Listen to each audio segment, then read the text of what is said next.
I told my friend that women weren't his mortal enemy and that he should maybe try not having the personality of a brick, combined with the hobbies and style of a grandpa, and expect to pull a supermodel, and now he thinks I'm jealous of him. Hear me out. My friend, who I'll refer to as Nathan, 25M, has had horrible luck with women for a very long time. He does have a bright future ahead of him though in regards to career. He's just graduated college last year and is currently in law school. However, he's been homeschooled his whole life, and does all his college courses and law school online, not in person, which leads me to this next point. He's never had a girlfriend, never been out on a successful date, is still a virgin and low-key doesn't have many friends in general either, so his social skills are really underdeveloped. His only real socialization was with older people, parents, grandparents, fellow elder people, and me, met through family friends, so he was kind of raised very sheltered and doesn't have anything in common with anyone his own age, let alone women his own age. To top that all off, he's been nothing but super focused on school and being the best student he can be, so grades were his number one priority during his developmental years, which there isn't anything wrong with that. However, he never took a break to live life or have any experiences in life. Nathan has had multiple girls his family introduced him to, starting in 2021 all the way till now, and they've been trying to get them to give him a chance, but they end up just not liking him. I really hate to not be on his side and support him through his constant rejections from multiple girls, but it's gotten to a point where all these girls have the same complaints about him. Nathan's about 5 feet 2 inches and body-wise, very skinny/petite built. He is also starting to bald, and has no bodily strength whatsoever either. He starts shaking just from holding a grocery bag. I hate to sound rude, but the truth is the truth. He is built like a little girl and has the hairline of a father of 3.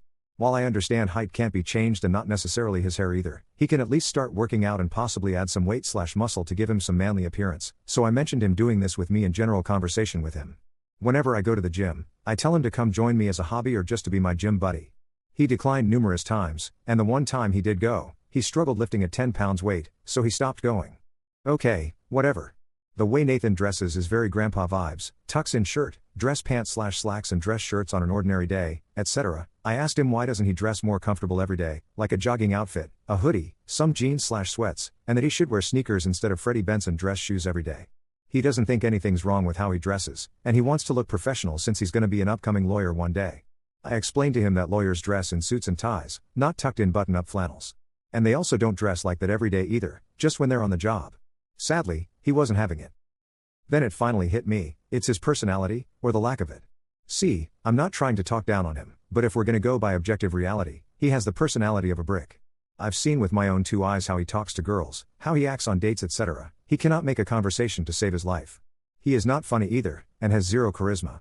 He's a literal mute on all double dates and one-on-one dates he's been on, and it's so painfully awkward to watch. It's not like the girls aren't trying either. I've managed to get him dates, however, they go nowhere due to his sheer lack of confidence, personality or interest. When he talks to a woman, it's like all that he knows how to talk about is just school. And if it's not school, it's just radio silence. Or some stuff that only boomers would understand or care about. I've also noticed how every time him and I go out somewhere, and I'm not sure if it's due to his size, he is scared and flinches whenever people walk past us, and he's always afraid that doing anything or going anywhere fun or interesting is too wild or dangerous for him. I.e. concerts, bars, amusement parks, etc. So I did it. He whined and whined, kept being full of bitterness, complaints and negativity, talking bad about women and saying they never want good men and they only want players or good-looking tall guys. So I ended up telling him straight out that the reason he doesn't get anywhere with girls is because he's a dork. I told him I don't care if he's a dork since I'm not the one dating him, but that girls crave excitement, fun, or at least someone they can talk to about anything or have fun experiences with, etc. I told him he refuses to change anything physically about himself, and to top it all if he won't even make himself at least interesting or fun to be around, and he is completely dull. That is why he can't pull or keep. He then got mad at me and accused me of picking on him and making fun of him, and that I'm holding his life circumstances against him, no public schooling/socialization, to which I told him I am not and I wish I was just saying nonsense, I am telling him the truth. I explained to him that his lack of social skills and appearance isn't necessarily his fault. However, if someone's giving you advice on what's stopping you from getting where you want to be and how to change it, you should take that advice and quit complaining and just thinking everyone should accept you as you are, because newsflash, we all have flaws. I told him that if he wants to get somewhere with girls and not have constant competition, then he needs to have something to make up for it, because there are plenty of lawyers and future lawyers in the world, and simply saying I graduated college isn't going to make somebody have a connection or attraction to you. He told me I'm jealous that he's getting somewhere in his life academically, and that other girls are the problem for not seeing his worth and future success, and that if that's not enough for them to be with him, then they're the ones not good enough for him. I have not talked to him since then, and I refuse to associate with someone who thinks I'm jealous of them for giving them constructive criticism to a problem they constantly complain about. My dad is saying I'm right, but also that it's probably an insecurity on his part and I should apologize and try not to be too hard on him. I feel like I shouldn't be friends with somebody who can't ever see what's wrong with them or accept their flaws without crying about it and blaming others though, because that's just plain toxic to me. Am I a jerk here? Commenter. Not the jerk. Like you said, it's not about his past, it's that he doesn't even want to attempt improving himself. Going to the gym doesn't even have to be about working out, it should be about learning to socialize. Maybe he needs to take an art class, yoga class, or something just so he can learn how to talk to people in general before he goes on dates. Update. I just wanted to say that I got in contact with Nathan and apologized to him for being too harsh towards him. I tried explaining to him that even though I was harsh, I was just frustrated and trying to help him since I figured he'd needed someone to be blunt with him, but it wasn't my intention to hurt his feelings or anything. I made sure to express that I do care about him as a person and just wanted to guide him since he seemed lost in the world of dating.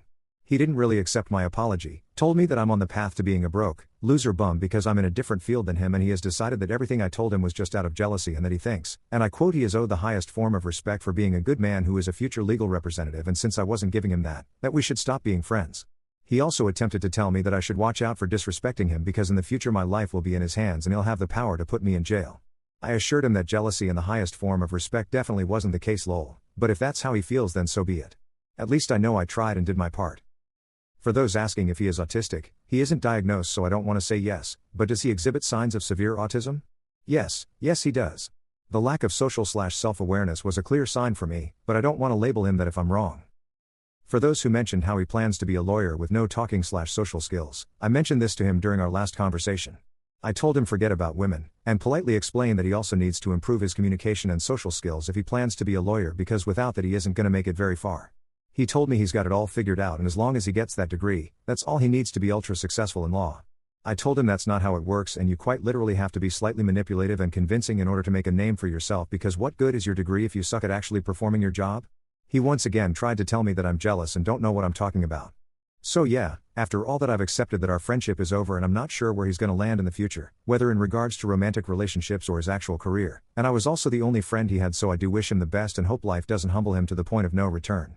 I don't think he's a bad person, just out of touch with reality, and I hope that doesn't backfire too harshly on him. Commenter.